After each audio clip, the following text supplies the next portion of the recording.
as we sit here. Hi, everyone. Welcome to another episode of Get Behind the Screens with David and Glenn. We're coming to you for another session from the greatest Hollywood Chamber of Commerce, Hollywood, Florida, I should say. I am David Modeb. I am with Solution Squad, and for the last 20 years, I've been helping business owners get their time back by managing their IT for them. Today, it's more about AI than IT, but hey, it all goes hand in hand. My co-conspirator, Glenn Benjamin, is actually at the chamber. He's going to give you his introductions. We have a surprise guest on today, one of my colleagues, Brad Daughtry. He's going to introduce himself, and we're going to introduce anyone else that joins in, including who's at the chamber. Glenn, why don't you go ahead and take the lead, introduce yourself, and yeah. Let's get rolling. Glen Benjamin, you all have known me working for an MSP for the past few years. I've made the transition now. I am working for a local Hollywood company, chamber member, called My Flare Alert. We're helping schools protect their students, faculty, administration by putting software on smart boards. I am also part of a company called Intrusion, which does work with the US federal government with three-letter acronyms I'm not allowed to repeat, but I'll talk more about that later. Okay, David? Beautiful. Patrick, do you want to introduce yourself while we're at it? Yeah, I'm Patrick Mason and President and CEO of Sun Credit Union, a local credit union here in South Florida. All right. And you guys work with a lot of small businesses, right? Yeah, we have about 110 small business members, I think, at the present time. And I just FYI, I'm here because it was AI related, and we have installed AI for our phone system through Daughtry, and they're doing the same thing for about 700 other credit unions. Awesome. All right, good to have you. And Brad, why don't you tell us about yourself coming in live from Indiana? Yes. My name is Brad Daughtry. I have been in this business, in the IT business, for 20 years plus. We'll just leave it at that. My focus has been AI. I own an MSP that is based out of Indiana, Hula Managed IT. But the core of it right now is I've actually been teaching people how to utilize AI as employees and actual employees in their business. And so I'm sure we'll get into that a little bit deeper later, hopefully. And we'll talk. Yeah. So Brad, let me ask a question. 20 years in IT, you said? Yes. We're gonna go with 20. I think it's plus, but I like 20. It makes me feel younger. Cap, that's all I'm gonna ask. You don't What's have to that? show you have hair under that cap. Oh no, no, there's zero hair under that. Yeah. It's- And getting an I can tell you that. All right. So now that we got the hairy stuff out of the way, we actually have a small bit of an agenda today. We want to cover a few topics, and the first and foremost one is listen. Our show at this point might as well be called the AI show because you don't have technology without AI anymore. If you're not using it, you're behind the curve already. You are missing out. You are in the dot-com era and totally missing the boat. Get on it. You're missing out. So now that you do have AI, what do you do with it, right? So one of the things we want to talk about is you put all your eggs in a basket. For example, Sora. I do AI videos once a week. I put out an AI video. That's really the commercial for the company that goes out on social media and stuff. It's a comical video that I've been building on Sora. That has become my Monday routine for the last 6+ months. It's actually great and everything else, but guess what? Sora is shutting down in 2 days. So one of the curveballs that you got to watch out when you're running AI is you have to realize these tools that you're betting on may not be there tomorrow. The tool that you're betting on today, for me, was Sora. It's gone. Now, Glenn has found Galaxy.ai he's going to tell us about, but you have your pain points there. So this streamlined process for me, for example, luckily I had a bunch of Sora videos, so I have another 2, 3 months left before I run out and have to deal with this. But meanwhile, I'm without a source for that product that I was so used to. Now, Sora was part of my OpenAI subscription. They took it away. We're going to talk about subscriptions as well. But the key here is once you rely on these products, you have to know what your bailout plan is, because if you don't have one, you're going to end up with a situation where you're stuck running trying to figure out what to do. Now, Glenn, you checked out Galaxy.ai. I think that's the one you're landing on at this point, right? I tested a bunch. For those that don't know about Sora, they made really fun, cute videos, usually very comical, and we had a blast, 15-second videos. I found something that's doing something similar, and it has like 5,000 different applications in it. I think I've done 3 of the 5,000. I don't have the patience to sit and do it, and I'm happy to share one with whoever's watching now. So, David, you want me to do it now or wait a little bit? You know what? Why don't you show it now? Because then we could talk about the differences between that and what Sora used to do and how tools degrade over time as we're going. And by the way, all the other tools, they're coming out in droves. All you're doing is buying cloud computing. That's all this all is. And everybody is buying one off another cloud and this and that. So I'll just throw that out there. Let me find the video. Here we go. The video should be right about here. There we are. And for those that are online, you hopefully will get a kick out of this. And at the end of it, you're going to have to tell us if this is real or not. And if you answer wrong, you are cut off. So hang on here. Well, your chair will automatically send a shock if you answer wrong. Right, exactly. All right, so now I'm going to share, because sharing is caring. I'm going to put this on. I've got to make sure that I put the audio on. That's the one trick I sometimes forget. I have share sound. I will optimize for video viewing. There we go. We see you starting to share now. 3, 2, 1, here we go. Hey everyone, thanks for joining us to explore tech, cybersecurity, and AI without frying your circuits. Circuits, David, I brought charts, lasers, and at least one robot joke. This is why we call it Behind the Screen. Try Galaxy AI with my engine. I gotta say that. Hey everyone, thanks for joining us to explore tech, cybersecurity, and AI without frying your circuits. Circuits, David, I brought charts, lasers, and at least. Okay, yes. What were you saying? Your toolbar covered some of it, but I gotta say that's pretty accurate when it comes to me. Although, like I said before, I think I've lost some weight since that AI profile was generated. I don't even know how you pulled that off because I didn't give it anything. You must have had a picture of me. I had a picture of, I think it was on America's Most Wanted. Least wanted. It was only your face, so it doesn't look at the body. So too bad, so sad. That's actually pretty impressive. I don't know if you remember or if anybody used Sora. Sora required you to do a video and actually do all this so it could capture your likeness. This built it straight from just an image. That's impressive. But again, that brings us back to that problem of what happens when these tools shut down, when you rely on these tools and count on these tools, and now it goes away. So Galaxy AI is giving you a replacement, but not necessarily a great replacement for what Sora 2 was, right? No, you've got to be a little bit more creative. I actually use a different, in fact, I use Copilot, Brad, to draw my outlines, put them together, then I input it into Galaxy AI. There is a link in there. If you sign up through that link, you get extra storage. I get extra storage and what have you. Yeah, so we're gonna have to put the link on that for the show notes on the website also. I want people to use that link directly. So we'll definitely add that in there. So Sora shutting down, the reason for that happening is really the key topic here. Planning for it is one thing, but the reasoning behind it is a key topic. And that's something we're starting to see happening in the AI world.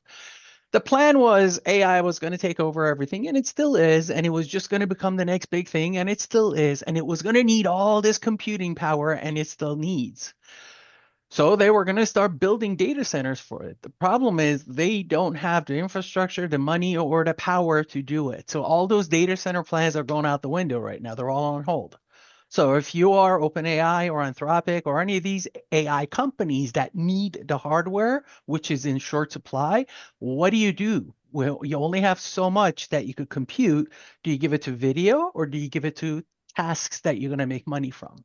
So that's where AI, the big companies seem to be heading. And OpenAI killing Sora was one. Claude is now talking about taking away Claude code on their Pro plan. So all these bells and whistles that we're used to getting with AI now are becoming commodities because AI itself is becoming more expensive. The field is starting to balance out, and not everything is as cheap as it used to be, and not everything is as trustworthy as it used to be, or as effective as it used to be. Claude, the last couple of weeks, has had a nightmare of a situation where people are hating it. It just doesn't work right because Anthropic is out of power and they're adjusting things behind the scenes, and people who are using it are getting incorrect results. We need to be aware of this because AI is changing and AI is changing things also. Any thoughts on that, guys? Yeah, I got a few thoughts. I'm actually experiencing it recently. So I created Joshua Falcon. It's my AI employee. It's from War Games, if you don't know. It's the 80s. Nice, would you like to play a game? I love Anyway, I Joshua. do treat this as an employee. It has its own email, its own computer, its own desk, the whole gamut. Everything it is treated as such to the point of as it's learning, I am kind of guiding it. So just like an employee, if an employee does something wrong, it will adjust. Now, the reason I say all this is because some things broke down when Claude has Anthropic. Anthropic was a tool of choice, was one of my AI that I like to use. The problem was they no longer allowed us to use OAuth. If you're familiar with what OAuth is, that was the connection that allowed you to use your subscription. They broke that, which then broke a lot of things. Um, so what I did though is the way that I kept it so it was a way that you could use it in the future with any particular AI, and I kind of AI proofed it in some ways. I use a database. So I store it just like, and I'm going to use some terms, I apologize, but like a RAG system to where it's actually storing all of these memories of all of the things that we've talked about. That way, if I move it from one to another, it can start back and go and just go right from where it's at. Hopefully that makes sense. I know I kind of just threw a bunch of very, very high level AI terms there, but the reality of it is you do need to focus on if you're going to lose those tools, how do you recover from it? And so for you, David, like, you're going to want all of your scripts and stuff. You want to store all those and you want to be able to pass that on so it knows your style, right? Yep. And so that's the kind of thing that I'm talking about is we need to be able to make sure that from an MSP's perspective that their clientele we're almost now intelligence. We're almost managing their intelligence now. We're taking all of that information that they're putting into these things and all that time, and we got to make sure that it is available to them to be pushed to the next AI model, whatever that might look like. Helping them with those blind spots that they don't normally see what Yeah. we do as MSPs. Now, you mentioned Joshua and you pointed to your left, I think, and Yes. and I know what's there, but other people don't know who Joshua is. I think you should introduce us to Joshua. Yes. All right. So here's Joshua. Let's see if I can get to his desk there. You can see it's a C3PO head. He has the head there. I'm working on getting him to actually do his voice through the head, which would be amazing. The head is And a new then addition. The last time it was just body, which is a computer, but yeah, that's yes, cool. yeah, and then there's a computer sitting there as well. We're working on it. This is all, and that's just for fun. That part of it is just for me, for my enjoyment there.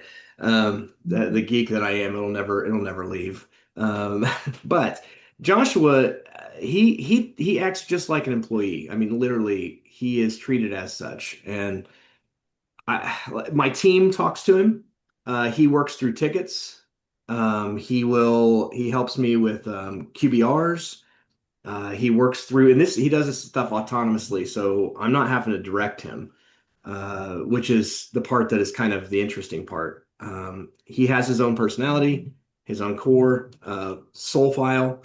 He has his own, all of these different things. And I know I'm going kind of off the deep end. If you look, he created my website. He's done my blog post. He did all of these things by himself.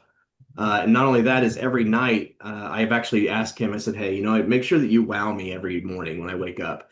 I forget what he treated last night. Last night he did something. I can scroll through here, but he's in my Teams channels. So those that know what Teams is, I'm trying to focus and keep it more enterprise level. So I think this is the future, honestly. I do think that as as employers, as they scale, the scaling is going to be from a perspective of how many AI bots, I don't know how a better word for it, but how many AI agents are you running or are you managing? So you're going to have one person managing five or six of these bots, and then that's how it's going to happen.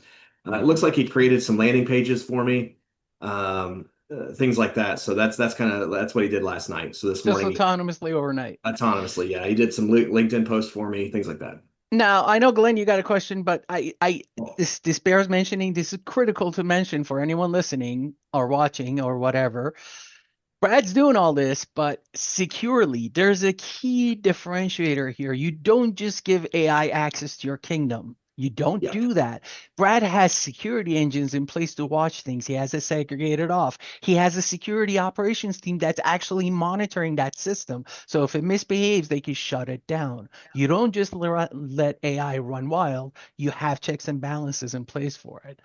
Glenn, that you is had a. Oh, sorry. Go that's ahead. correct. No, that's absolutely correct. And I wouldn't, if I gave this power to one of my clients, they would be hacked in a matter of days. That's the reality. So we're not there yet. This is our method. But sorry, go ahead, Glenn.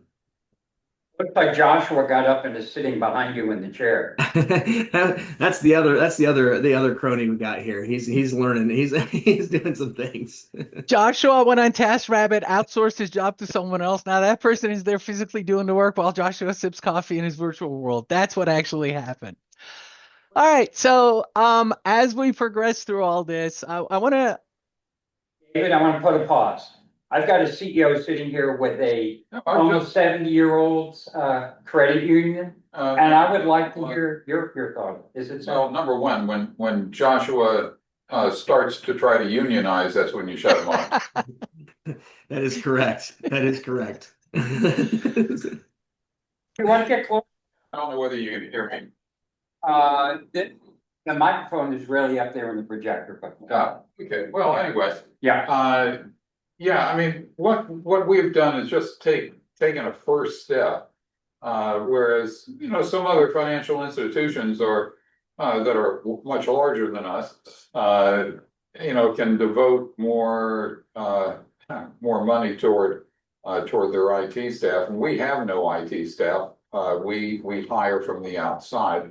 But the little things that we're doing in hiring Entropy and installing that, and that's almost brand new. We've only had it for about 2 months now, and we're still working through the flaws. And what I see as flaws, because what I think that it's capable of, we're not using. And part of that is simply that and I know this to be the case only because of history.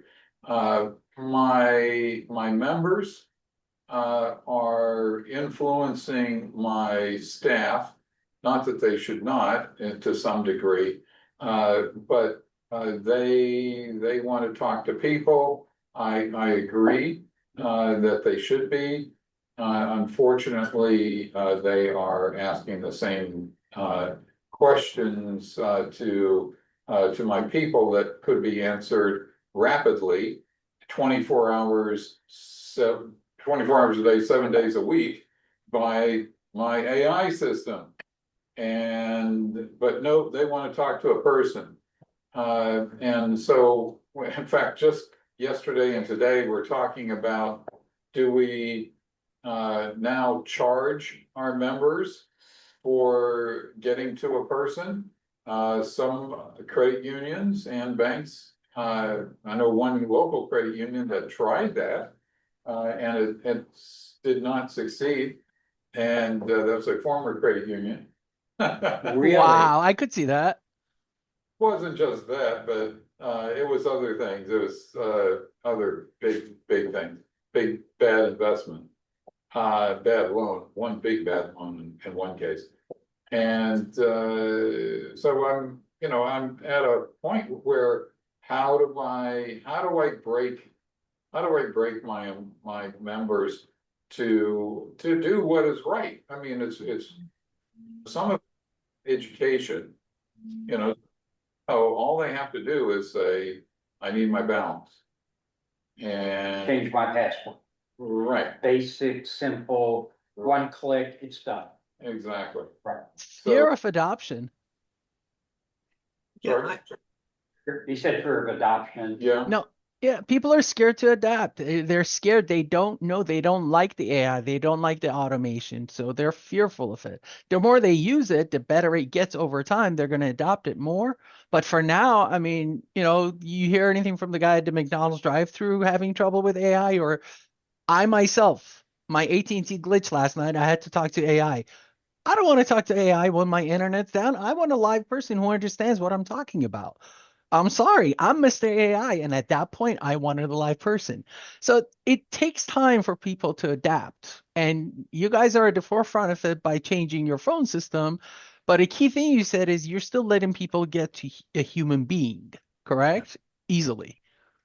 Yes, and I may just have to try to make that tougher. I need to talk to some other credit union people and see what the best practices are in that regard. I want them to be able to do it, but on the other hand, I want, it's like I said before earlier, I don't want it just to triage. I want it to answer questions.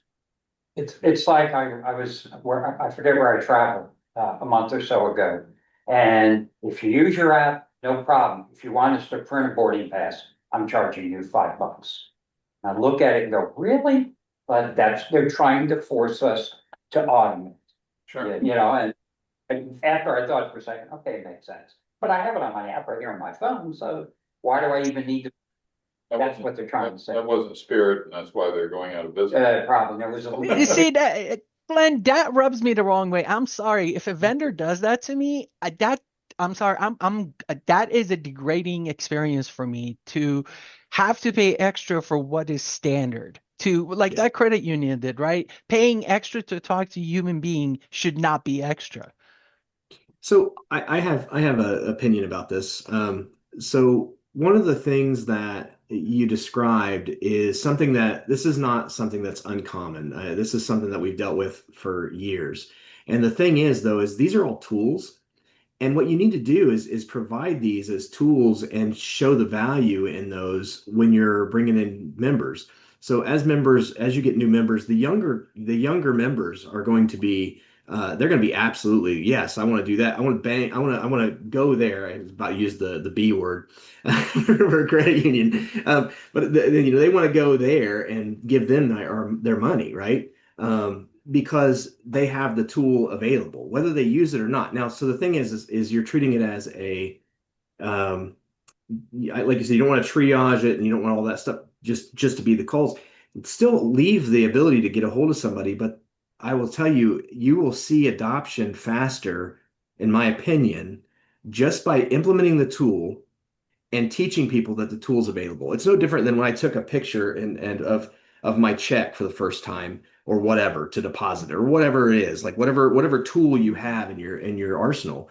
That amazed me. It's like, oh my gosh, I could do this. Didn't have any idea how easy that was. The first time somebody changes their password or does something simple or asks for their balance or whatever it is that what's available to them, that's going to amaze them. And then once they get amazed by it, they're like, you know what, this is okay. So I think in my opinion, I would treat it as such as a tool, just like email was when people fought email, or whatever. As people progress, people fight anything that you throw at them. That's just an opinion of mine. I would not charge. I think that you just treat it as another tool in your arsenal, and this is what makes you better than the place down the road. And over time, Brad, that's a really good point, because over time, that same tool becomes the reason that they stay with you. I remember that, I had to have a clunky check scanner for the business, right? And when Chase started letting me just take a picture. I was like, oh, cool. Okay, great. I'm switching over. I don't have to. I got my desk space back. One less thing that's plugged into the computer. It's Yeah. all beneficial. So good advice there. Patrick, one other thought to share with you. When they hang up that call talking to that human, see if you could send them a text message. It was a pleasure talking to you, blah, blah, blah. If you ever need help again, just respond here and the system will assist you. That gives them a connection when they finish with a human being. The message could come as if it's coming from that human being. If you ever need me again, just text me. Granted, AI is going to pick it up or an automated system is going to pick it up, but it gives that human connection at that point, less apprehension for them to give it a shot. Just food for thought. It happened to me with AT&T. When I finished with them, I got a text last night that, hey, we fixed your static IP issue, blah, blah, blah. Great. At least I know they understood the problem, they acknowledged the problem, and now that I have that text message, I could always respond with, hey, I need more help or something. That's excellent, and I'm going to take that back. As someone who does a lot of Las Vegas trips, all the hotels give you a text the minute you get your reservation. Do you want me to put a hold on your debit card? If you would be so kind, because there's nothing left. But that chat immediately, so you can order room service, towels, all of that, and that's running the entire time. So not just like David was saying, maybe that helps the transition. Oh, let me just go to Sparky here and it'll be done for me. So it's not a bad solution, David.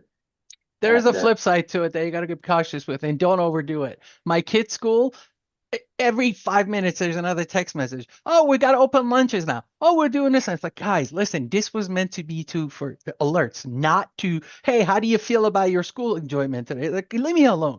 Just saying, make sure you balance it. Too much is too much.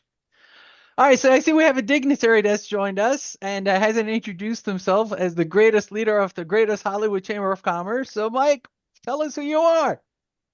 I'm Michael Miller, Business Development Director of the world's greatest Chamber of Commerce, serving all of South Florida. And the biggest user of AI I know on the planet, right?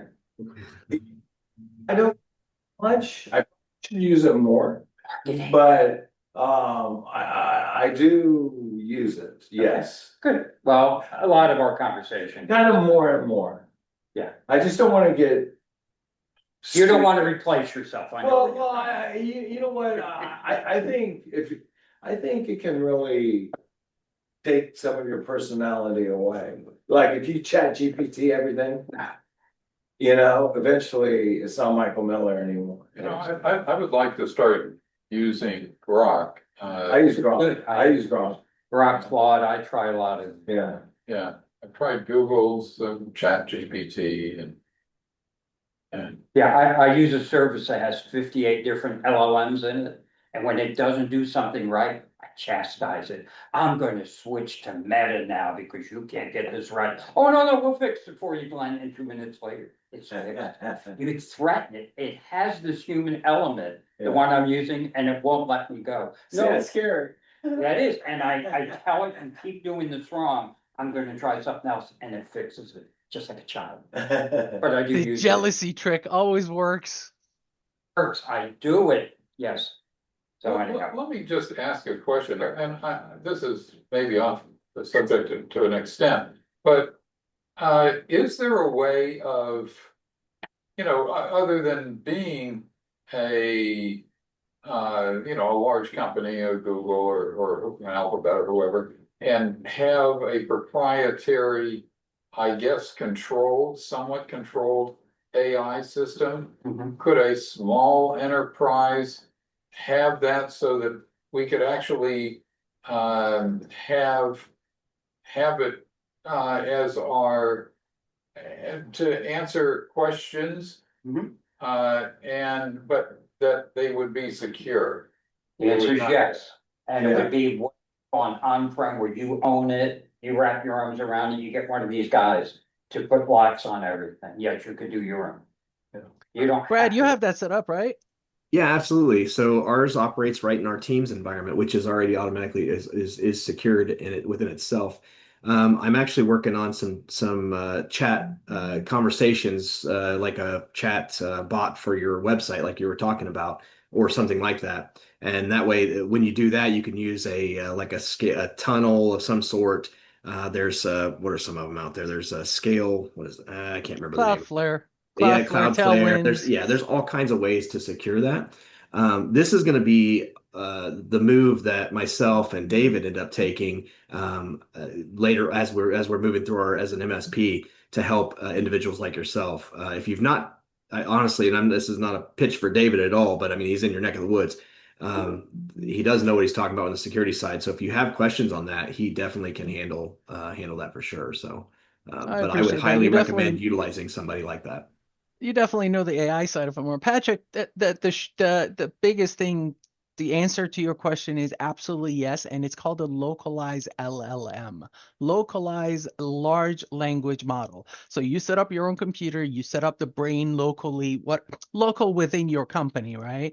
You give it the mental power, you give it all the education it needs. Those are the memories and the files that you give it. You educate it, you raise it. Now it's like an intern. You've taught it everything, and then you start slowly letting it go to work, working for your company. As it grows, you still treat it like an intern, but now it's running your own internal company for you. So yes, you could absolutely have a local LLM. Costly, hard to manage, requires good hardware, expensive hardware, which is, by the way, a big reason why computers are getting so expensive now is all the memory chips that are being produced are being redirected for AI use instead of for your desktop computer. So big companies like Crucial, all those big boys said, hey, we're just going to sell all the memory straight to Anthropic or OpenAI because we don't need to sell to consumers. They're giving us a premium, and sorry about your luck, consumers. Whatever's in the market is all you're going to get. So you can do it. It's costly. You have to secure it. But the short answer is it's absolutely doable. Yes. Yeah, but you're going to set up a massive storage amount of data. So do you really want to do that? It's a commitment.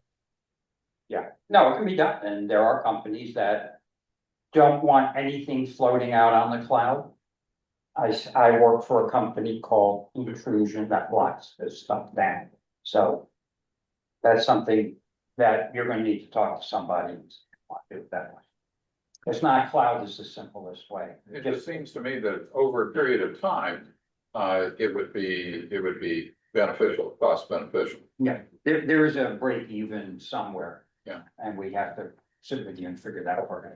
The problem is right now that line keeps moving. What the hosted AI gives you keeps fluctuating, and it's new. They don't know what it costs them to give you what they're selling you. They don't know what it'll cost them in 10 minutes, what it's going to cost them in 6 months, what it's going to cost them in a year, right? Like Galaxy AI, I checked it out yesterday. They want to give you a lifetime membership for $400. Impossible. You cannot give lifetime subscription of a product that's limited product. You can't give a lifetime limit of it, right? So they're still figuring all this out. We still don't know, will it be cheaper to self-host or will it be cheaper to outsource? Will it be secure to outsource or self-host? We're still going through all this and learning all of it. Glenn, you mentioned intrusion. I want to let you talk about intrusion for a minute because then I'm going to take us into the security side of all this. So intrusion is a good segue to get into that. Why don't you tell us a little bit more about intrusion, plug, and let's go from there. Let me tell you what happened yesterday, and this will all start making sense. I get invited to a lot of things. I'll talk about this later. CompTIA, which is the training for all this IT stuff. I got invited to an event a few weeks ago, but yesterday I got invited up to Palm Beach County, and I got to meet the sheriff of Palm Beach County. And he discussed some things I hadn't even thought of. We were talking about safety. We were talking about how do you lock things down. And he says, real simple, I have this part-time tenant that I have to take care of when he comes in. Do we know the part-time tenant? Anybody? Palm Beach County, keyword there. President Trump. He says when the president shows up, it's always unannounced. They never tell him in advance. Air Force One is in the air. You got 3 hours. He's on his way. His cost goes from 0 to $250 grand a day for security on the president. Think about that for a second. You can't even predict all this type of stuff. So I worked for this company called Intrusion. He and I had a dialogue, and Intrusion has been handling the US federal government's cybersecurity threat intelligence for the past 30 years. You all don't know them because they're not allowed to market or do anything, which is why they hired me to help them on the small business side. So we had the dialogue that says, okay, well, let's have another conversation. Because, and I can't even give you the 3-letter agencies. You can guess who they are, but I can't tell you them. But it's the whole host of them is that we're supporting, and he wasn't aware of it. Now, what he did say is, I got all the security, they've given it to me. Do we know if it's right or wrong? So we're gonna do some discussions and testing on what that is. They have IP addresses that go back to the 1980s. They know who's good, who's bad. So when an attack starts to come to you, it's already been cut off because they know it's coming from North Korea, China, all these bad places, or data centers that have other criminals in them. They know it stops, same thing when going out. So we have a different conversation with this thing called intrusion. It knows almost 40 years of data and knows when to stop it, cold, boom. Does that make sense? You know, for someone, and if you're that concerned, and you should be that concerned with your customers' data, that's where we have a conversation. We know where the bad guys are. So Glenn, you always fine tune me when I go too technical. So let me say you were a little too technical there with IP addresses. For anyone listening in, IP addresses are the addresses of an internet-based device when it makes a connection. When you go out to the world, your router, your internet connection has its own IP address. Anybody that comes in from the world has an IP address too. So that could, what intrusion technically does is has a credit system for the different IP addresses. This guy is good, this guy is not so good, and it lets you deal with it differently. Proper security. What's cool about how they do it is they stand at the very entrance of the internet for your company. So your company, your guys are doing whatever they're doing, but at the very end, as they're about to enter or exit the building, there's this sentinel that's standing there watching what's going on. Something shady happens, there's options to do. Kind of like the bouncer to a cool club, isn't it? Bouncer to a cool crop, except this bouncer's been around for 40 years, so he knows everybody. The people he's not even supposed to know, he knows. So he knows what's going on when he's letting in and out. That's something I actually challenged them with that, you know, in terms of their reputation database, and they claim to be 28 times bigger than a really big security company that both you and I know, Brad. So yeah. And So speaking of Glenn, their catalog of IP addresses that they know, good, bad, are 8.5 billion. So they know just about everybody in the world. they've been stalking us long before we knew you could be stalked on the internet. That's what it comes down to. So I'll shut up. But you're right. Yeah. I want to segue us into the security conversation with AI. I know we touched on it a little bit. There's a burning topic that I've been going around like my hair's on fire and telling anyone I know. And I posted about it on LinkedIn and it actually caught on fire, 15,000 impressions in 2 weeks. And people are not talking about this enough, and this is a major, major thing. Anthropic, the people that make Claude, have the next version of their AI ready to go, and it's called Mythos. Okay, I think I said that right. Yeah, I think it's about. So imagine right now that bouncer we talked about at the front door. Imagine that bouncer being surrounded by an entire team of elite hackers or elite people that could break into places and just walking right in, because that bouncer is not nearly qualified enough to stop them. That is what this next version of the AI system is doing.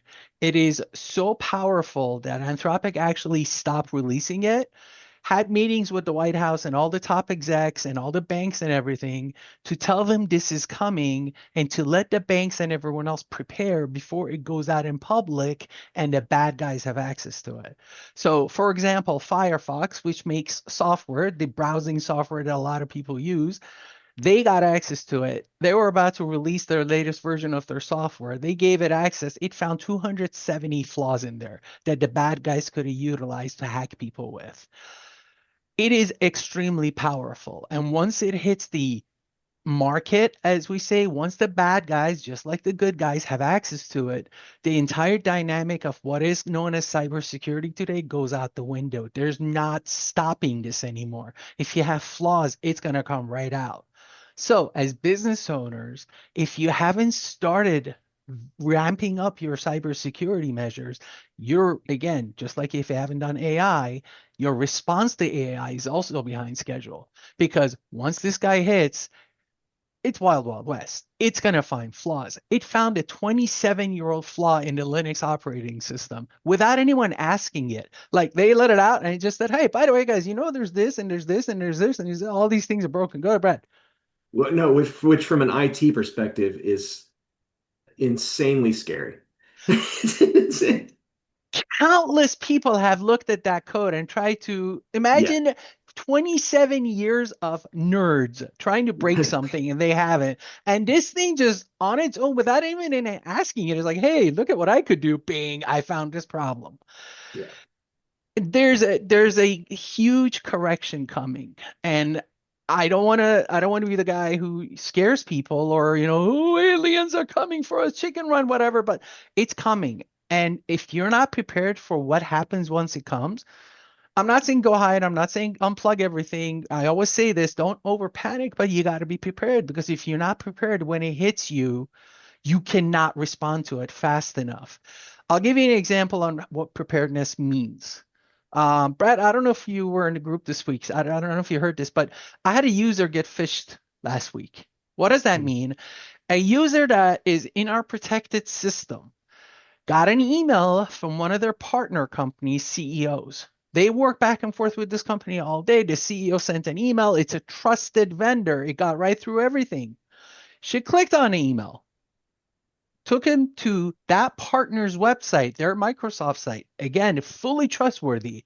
Hey, here's a DocuSign. Why don't you log in to look at it? Well, he or she, I should say, logged in, authenticated, gave the system full access. This is the same translation as me walking up to a thief or gang and saying, here's my keys, have a nice day, go do whatever you want. When proper security is in place and when you have a response plan in place, when something like that happens, which no matter how much security you have, at the end of the day, that user can cause you that problem, that employee who's not thinking necessarily the way they should be, despite all their training, the CEO wants it. I got to get it done. Boom, get it over with, right? In that scenario, they let someone in. So what does your business do in that scenario? Are you prepared for that? In this business, it took us 12 minutes from soup to nuts. Bad guys got in before they could do anything. Within 12 minutes of them connecting where they weren't supposed to connect from, we knew about it. We locked them out. We cleaned everything out. User got a phone call. Hey, we're changing your password. Hey, we're doing this. 15 minutes later, everything was done. That was something that could have been a disaster in the making for 6 months to a year, because what these guys end up doing is they'll sit there with access to this user system who now has the CEO's emails, and they'll just sit there and wait. I was talking to a banker yesterday, giving me an example he went through. One of his clients sent out $30,000 on ACH because somebody hacked the email system, waited long enough to see how they transact, changed a single routing number, and got the money. Moral of the story, if your business is not ready for a cyber attack, you're planning to fail. Glenn, tell us your line. If you what? If you fail to plan, then you plan to fail. And what every business needs for companies like ours are acceptable use policies. Tell us when we see something what you want us to do. Don't let us guess. So that's essentially what all this is. I'm a certified business resiliency manager by trade. My job is to plan this out before it happens. That's my real. I never tell people, because here in Florida, we never get hit by hurricanes. We never have power failures. Yeah. Here we are in Florida. Never. Brad, you said something? Oh no, I was going to say my best customer. That was how I got that customer, was your exact scenario where you said somebody got rid of $30,000, just gave it off to somebody else, and this was a $300,000 bill that they handed over. They also did not have cybersecurity insurance. And they also they now got sold to a PE firm. So you can imagine, What a mess. yeah. So that's the level of what we're talking about. And I immediately came in, we fixed them all up and everything like that, and that's fine. But the reality of it is that yeah, they chose wrong. I guess is the only way I can think of it is this. And it's sad because I hate getting customers like that. Because there's nothing I can do to fix the past. I can only fix from this point forward. So yeah. So just be careful out there, and it's only going to get worse. I hate the fear as well, but we wouldn't be doing our jobs if we didn't at least let people know about the risks that they're taking. There, you're talking about maybe the weakest link in the chain there, and that's employees. Yeah. It's people. 90% of it is us. At least once a week, I get something, it's like, oh, hell no, I'm not clicking on that. Once Yeah. No, at least once a week. No, I Yeah, get yeah. 10 a day or something. Yeah, Again, he's got the C title yeah. and they're gonna go after the Oh, C title like that could be it. Oh, I mean, Michael clicks on all of them, but once a week he says there's this one that I'm not going to click on. I'm a sucker for the Starbucks card. You give me a Starbucks card, I'm like, oh, I Oh. want to click it so bad. Ah, great reminder. I actually forgot I left this email open for this exact reason. I got the newest version of bypassing security measures today. So there was the latest iteration of it was they were sending Google meeting invite links, and because they're invite links, most security software doesn't scan it, so that ends up going into your inbox. Today's version was what's called a Zoom clip that I had not even heard of. Zoom apparently has this new marketing feature where you could record a clip of yourself, like a video, and then from Zoom directly, you could blast it out to people. Now, because it's coming through Zoom and it's just coming from whoever, Zoom itself is trustworthy. So it made it to my inbox. Of course, I hover my mouse over the link. Oh my God, this is a legitimate thing that these people are doing now. It wasn't malicious, it was a marketing thing. And the guy is not a good marketer because he misspelled his name between the email spam and the actual website that he has. He's not even that good at it. But the point is, people are constantly looking for different ways to get into your kingdom.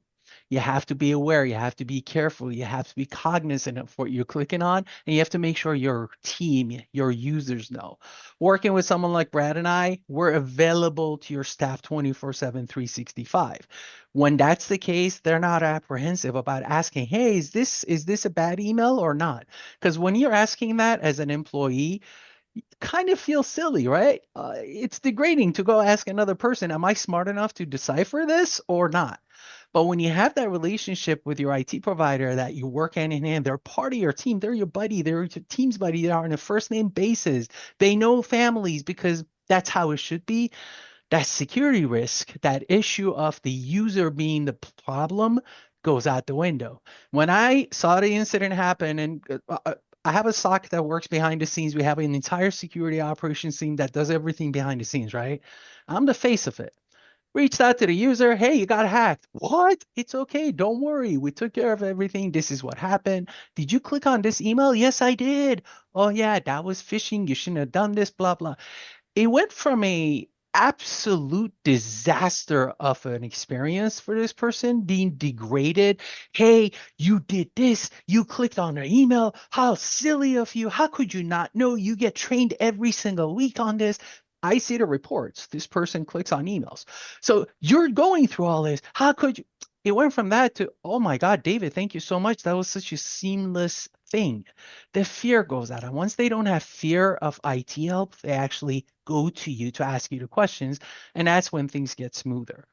That same rule can apply in anything. Same with AI. If you're going to implement AI in your company, make sure you have someone they could go to. Most companies I work with, they have a local resource that is my primary point of contact in the company. And that's usually the nerdiest person in that company. And nerd to me is a compliment, by the way. That nerdy person understands the technology. So when I tell them we're implementing this policy, that nerdy person knows how to tell their teammates who they're always talking to how to communicate that, how to implement that. So make sure you know your nerdy person in your company, you know how to utilize them, you know to give them the tools they need. That nerdy person is the one that's going to help you with your AI. That nerdy person can work with someone like me to help you implement it. We give the high level stuff, they do the day-to-day stuff that you really want, to imprint your own DNA into. And that's where that nerdy person comes in handy. Utilize AI, utilize security. I'm rambling. I'm going to hand it over to whoever wants to take it over. Yeah, I've had something to add to that actually. So one of the things that C-level individuals need to remember is your staff is using AI, whether you have authorized it or not. And that's the reality. They might be using their phone in their personal account. They might be taking a picture of something just to figure out how to fix something. And so on that security part that you were talking about in the AI implementation there, they're going to use it regardless. So just figure out somebody or work with somebody to actually utilize it the right way because they will utilize it. They'll utilize their personal account and they will be dumping your information right into AI for training. And that's not what you want. So. It's funny. You just said use personal account, and that triggered the old tale of using personal accounts. For the longest time in our world, it was an employee comes to work and starts using their own Gmail account for all your business stuff. We were preaching, oh, get your own email. Your email is the most crucial thing because if they use their personal email account, now your company data is being leaked. Boy, those were the good days because Yeah. now it's not just email. It's literally their voluntarily taking the data and spitting it out there. Here, world, take it. Yeah, Ungoverned.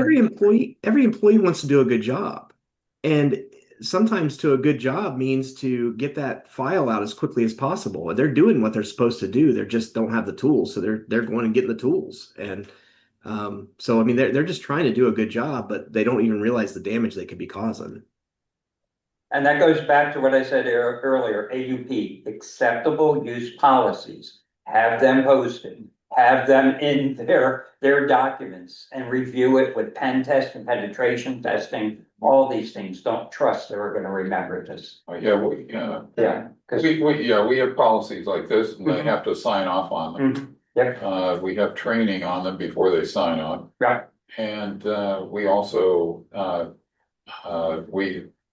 our cybersecurity auditor, I authorize them every year to send out fake emails, phishing emails. Every month, every quarter, something like that.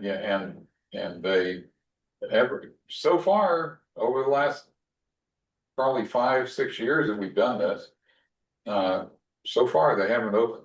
Okay, knock on wood. You're doing a good job. Yeah. The vast majority are not. That's when they call us and it's like too late. They stole your data and are getting it back. No, we understand. One of the reasons we understand is because our members get the same thing. Yeah. And so we have real life examples of this, at least on a weekly basis.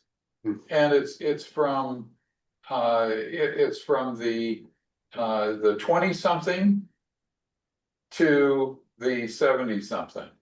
Those are the two that I deal with because I speak at senior events and I speak at schools. And they're all clickbait. Their heads are down, thumbs are moving, they're not paying attention. And the seniors don't understand anything I talk about. Oh, I had one girl that came in, she's in her 20s, mid-20s, and she wanted to draw out some more money. Now, she'd already drawn out some to pay this organization bill or something. This is for a membership, and she was convinced that she was on the phone with Sylvester Stallone for 20 minutes. Now she wanted to draw out more money so she could get to a higher level within this club. Right. And then should be able to talk to J-Lo for an hour. I did a presentation last summer for the IBM Retiree Association. Smart people, they've been in technology their whole lives. Sure. I did kind of what you're describing, and in the middle of my presentation, I play one video. This is not Morgan Freeman, right? And I had a lady, hand to God, raise her hand. I gave him $1,000 last week for his cause. So I beg when I do these senior events, bring your caregivers. I'll talk to them. They may understand it, but they live in a different world. They came from a place you trust. They didn't lock their doors at night. Everybody came over. We don't have that anymore. It's now zero trust for a reason.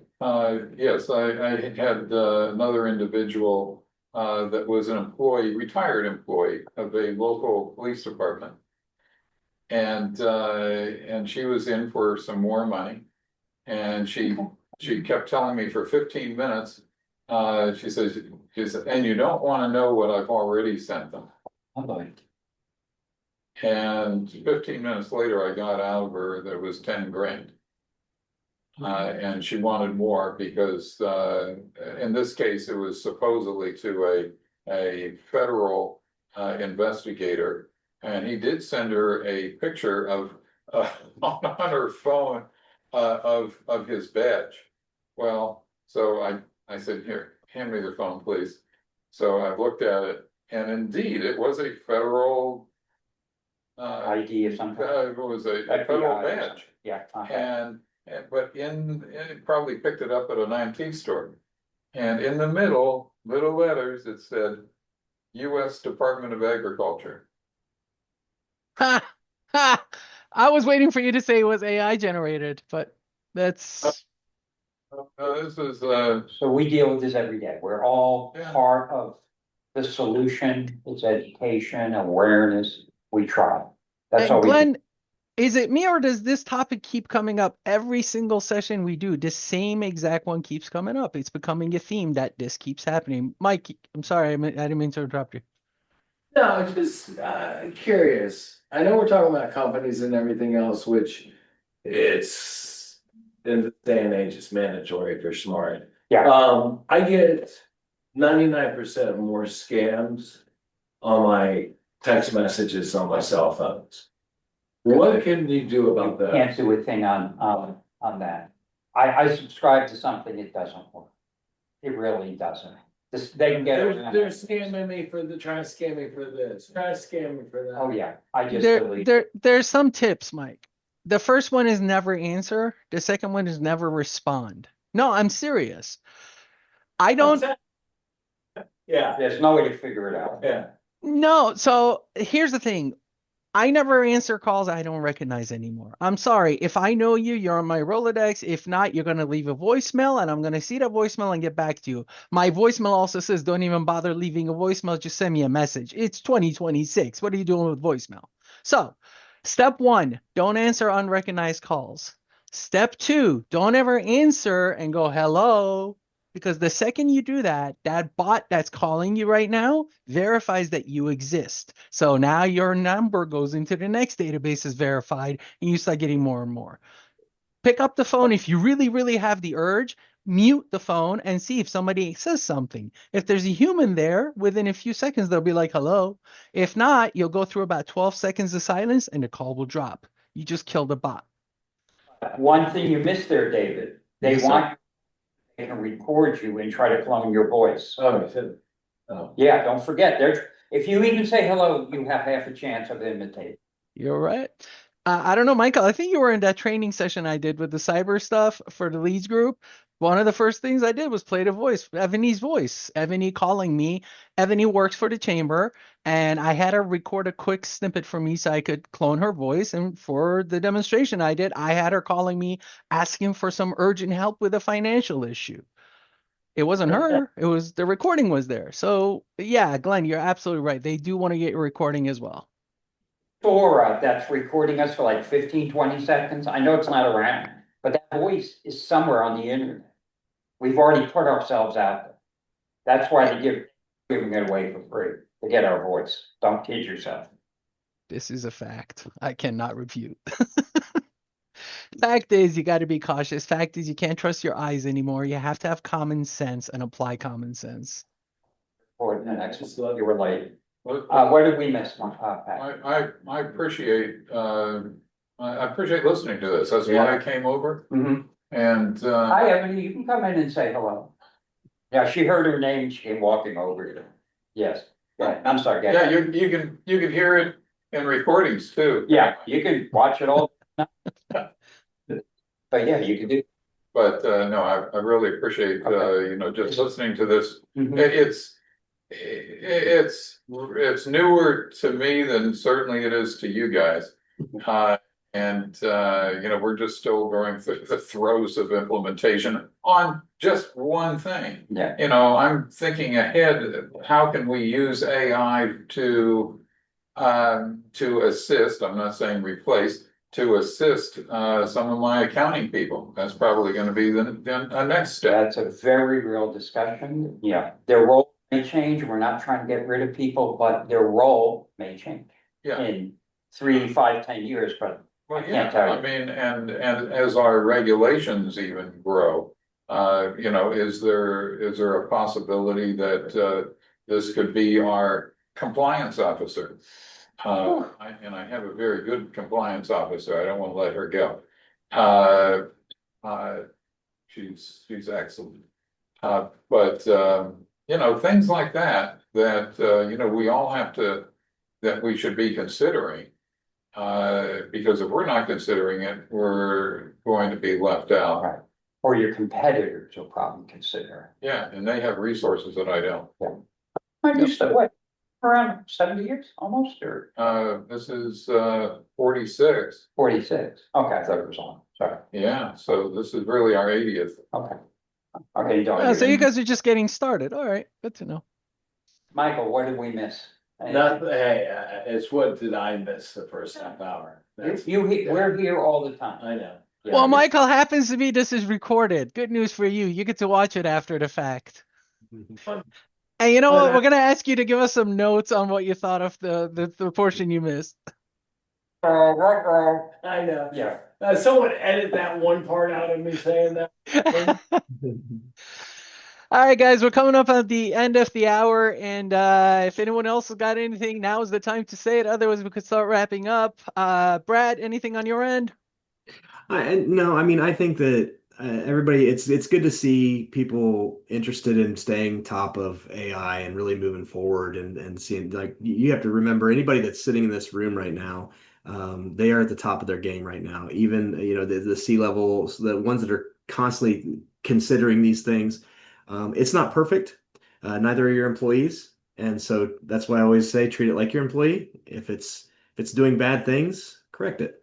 And you'll be surprised. So Yep, and don't be, seriously, thank you for having me. Thank you for being on with us. And Patrick, honestly, you do get credit for being on top of the game. Credit union to me doesn't necessarily scream at the top of the technology game. So you're ahead of your competition. I don't care what they're doing. You're doing something very much right. That's commendable.